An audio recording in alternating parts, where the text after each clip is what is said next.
In 1970, the Alice Cooper Band had just released their second album, Easy Action.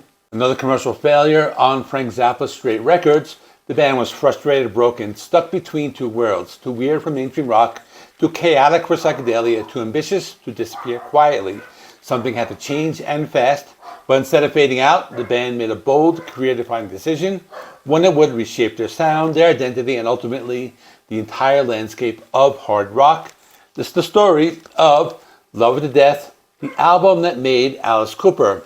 I'll be talking about how they met a producer who helped them change their sound, then later how this album was influential on other music genres, including a lawsuit with the band Kiss, as well as a song that's still played live that involves Alice's wife and daughter. All this will be coming up.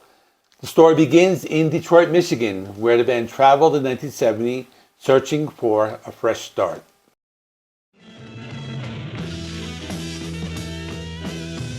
Alice Cooper, the man and the band, had always been misfits in Los Angeles. Their strange theatrical act confused most audiences. Their albums were too experimental for radio, and their management had no clue how to market them. So, with nowhere else to go, the band moved to Alice's hometown, the Motor City, which is Detroit. Now, they were in Los Angeles, and Detroit wasn't Los Angeles. It wasn't dreamy, psychedelic, or colorful. Detroit was gritty, violent, loud, industrial. Take him to Detroit. No! No, not Detroit! No! No, please! Anything but that! No! And the music reflected that. There were bands like The Stooges, MC5, Amboy Dukes. These weren't bands that wanted to expand your mind. They wanted to just blow you out the door.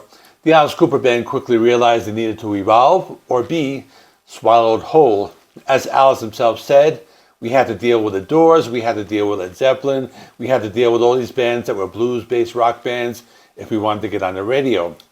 Detroit forced the band to rethink everything, their style, songwriting, image, and attitude. Here, in the hard rock pressure cooker, the group shed the psychedelic chaos of the early years and embraced something sharper, heavier, and more aggressive. But raw energy on its own wasn't enough. What they needed was someone who could refine it, someone who could take all that wild potential and shape it into something powerful. That someone was a 22-year-old Canadian producer named Bob Ezrin.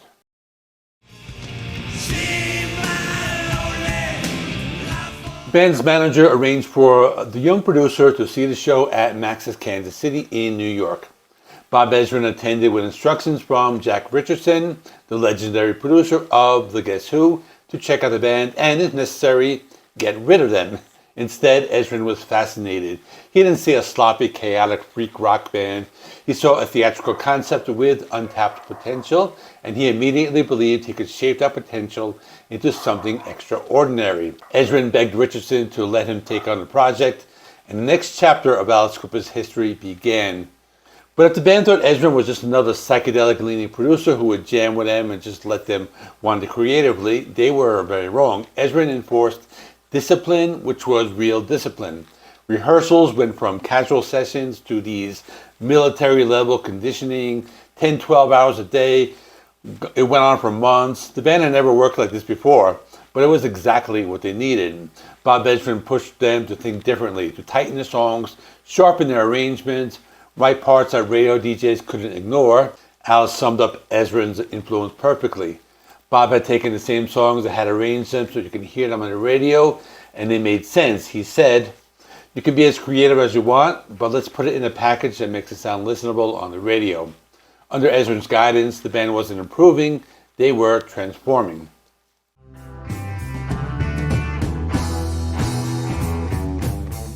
Before Warner Brothers would pay for a full album, they needed proof that the band could deliver a genuine hit. And that test came in the form of a song that started life as a 15-minute jam. With this song, Bob Ezrin's reaction was immediate, and his solution was bold. He told the band the song needed to reflect the confusion and simplicity of real teenage life. In Alice's words, an 18-year-old would be a lot dumber than that. We have to dumb this song down. No, dumb it down, play it again, dumber. He broke the jam apart until it became something primal, catchy, and irresistible. Alice remembered Ezrin's instructions vividly. Dum dum, dum dum dum dum, dum dum. The result was a hook-driven, pounding rock anthem unlike anything the band had ever produced. And the lyrics, pure adolescent identity crisis, lines like, "I'm in the middle of doubt," and "I don't know what I want," captured a generation's confusion. Alice explained why the song connected so deeply. The whole end of the song is like, "I like it, I love it, I like it, I love it. I love the chaos of being on the stage." That's what the hook was right there, instead of saying, "I hate it, I like it." When I'm 18 hit the airwaves in 1970, it immediately took off. The single broke into the top 40, giving the band their first real hit. It was the breakthrough they had been waiting for, and that success, Warner Brothers greenlit the album, and that would change everything.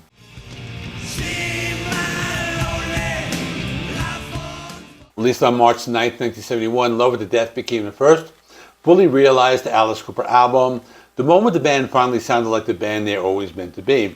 Gone were the unfocused psychedelic jams. In their place were hard-hitting rock songs with tight arrangements, memorable riffs, and an unmistakable theatrical edge. This wasn't just a musical breakthrough, it was the birth of the Alice Cooper persona, the twisted, charismatic, unpredictable anti-hero that would dominate the next decade. Now let me talk about a few track highlights. The album opens with Caught in a Dream, a rock opener with a classic early Cooper attitude featuring the tongue-in-cheek line, "I need everything the world owes me. I tell that to myself and I agree." It even charted as a single. But then there's Black Juju, Dennis Dunaway's dark, hypnotic epic, which is nearly 10 minutes long, blending Detroit heaviness with psychedelic eeriness. Live, it became the backdrop of Alice's earliest stage executions. The song was also influenced by The Doors and Pink Floyd's Interstellar Overdrive. There was also the Ballad of Dwight Pride, one of the most theatrical recordings in the Cooper catalog. For the screaming breakdown, Ezrin had Alice lie on the floor, surrounded by metal chairs to create this real metallic resonance. And the album closes with Sun Arise, a strangely cheerful cover of a pop song by Australian entertainer Ralph Harris that ends the album on a surreal, almost humorous note. Classic Cooper contrast. Never once to avoid controversy, the band's original album cover sparked outrage when Alice's thumb, positioned near his crotch, looked like something very different. Warner Brothers censored it fast, first with white bars, then through full retouching. Even before the stage theatrics fully evolved, Alice Cooper was already shocking the establishment.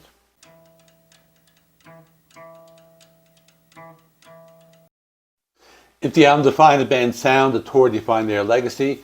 During Ballad of Dwight Pride, Alice would be dragged off stage by a nurse, played by drummer Neil Smith's sister, and returned in a straitjacket, screaming and thrashing until he finally broke free.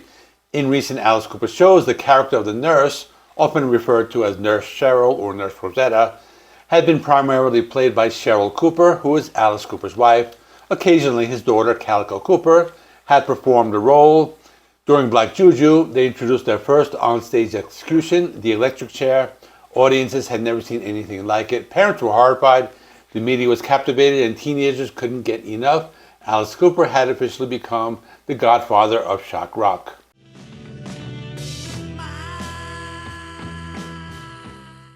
Love It to Death didn't just resurrect the band's career, it became one of the foundational albums of hard rock, heavy metal, glam rock, and even proto-punk.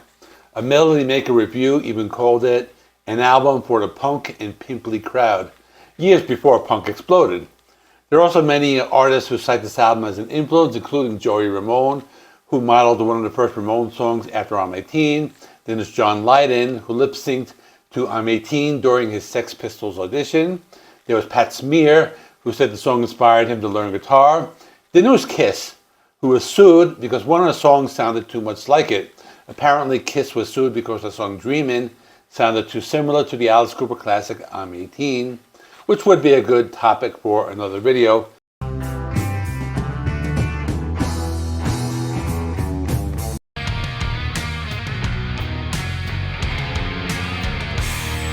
The song I'm 18 was also covered by Anthrax and Melvins.